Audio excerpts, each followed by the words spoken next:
morning, ladies and gentlemen. I hope everybody's having a wonderful Sunday out there. I'm going to make a quick message for you today. God put something on my heart through a video that I was watching. And it's something that a lot of people nowadays don't do. And that is to listen. You know, God gave you 2 ears and 1 mouth. Use them in proportion. Listen more and talk less. And there's Bible verses to back up the fact that we should listen. And I would add on, be more observant. He gave you 2 eyes. You need to be observant of the world. You need to know what's happening in the world. You need to listen for everything around you.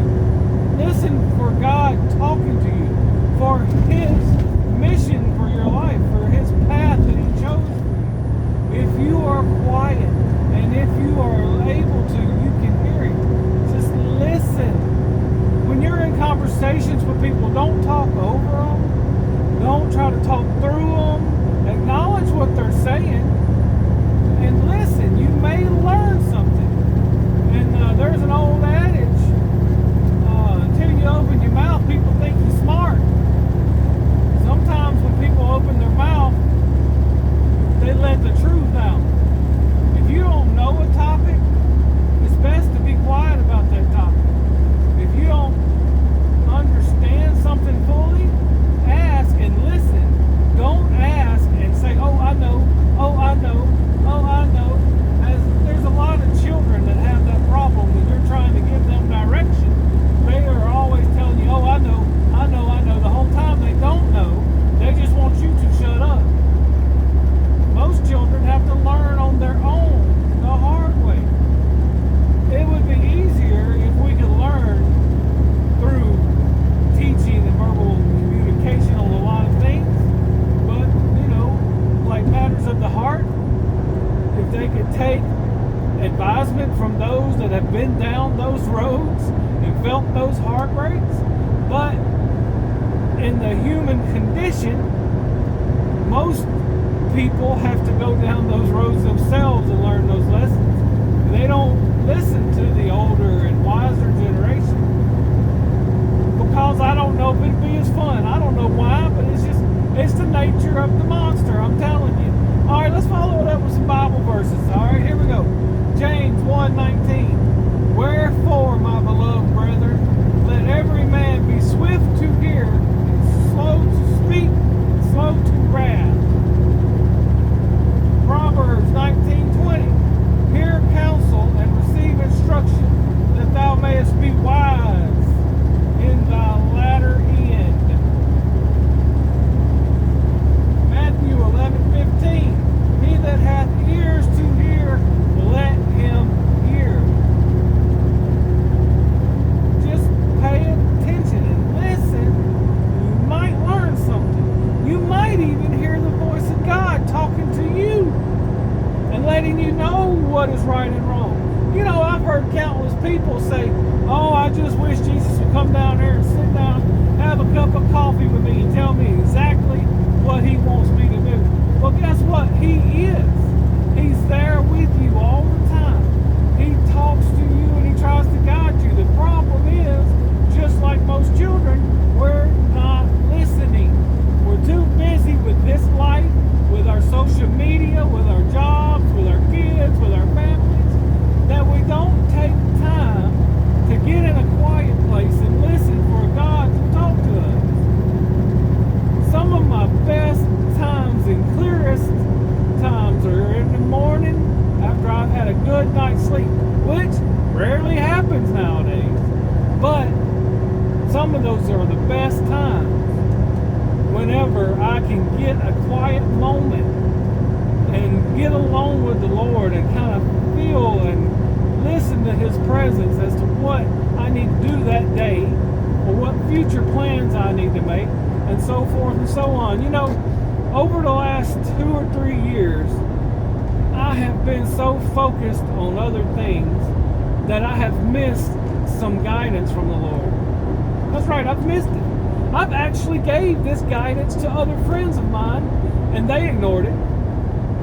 And over the last 2 or 3 years, I've ignored it. But you know what? I'm remedying that situation as we speak. I'm changing up some things that are going to be more profitable for us in the future. But if I would have listened 3 years ago, I'd have been that much further down that path. But I was too busy and too focused on other things. God had to come and cause me trauma to get me to start looking outside of the box that I was just focused on.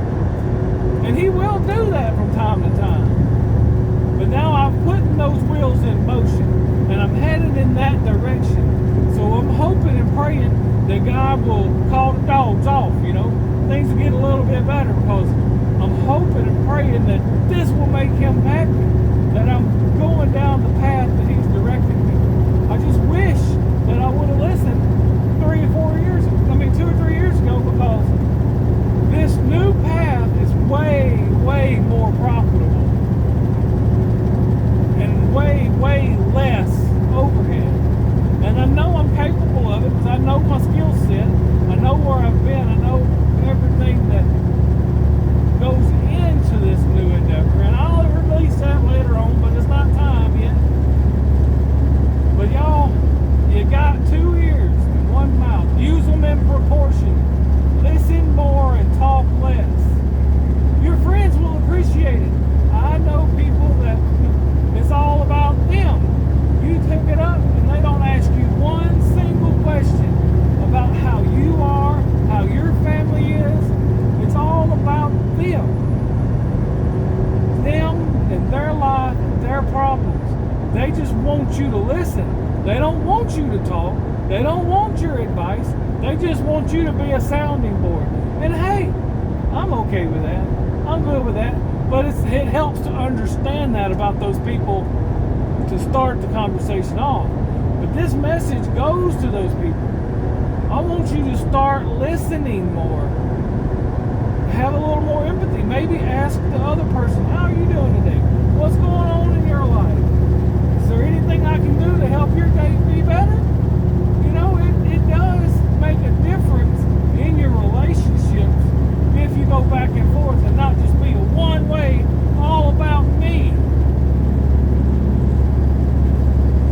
Use your ears. Some people have big ones, some people have little ones. Some people have really messed up ones from doing MMA. Yeah, I said it. That's one reason why I never did want to go into MMA. I seen them guys that them ears that got all cartilage stuff because they've been in headlocks and fighting for so many years. It just it's rough. They like to have some plastic surgery or something when they get older. There's glory in battle, but there's also long-lasting effects. Ask Muhammad Ali. Ask him if it was worth it. It probably was worth it to him. But look at the damage that he has faced in his mind because of all the hits he took to the head. Whenever you're young, you don't think about what it's going to be like when you get older. I know people that went out and spent their entire youth playing football, and now they're older, they can't hardly walk because they were so rough on their body when they were younger.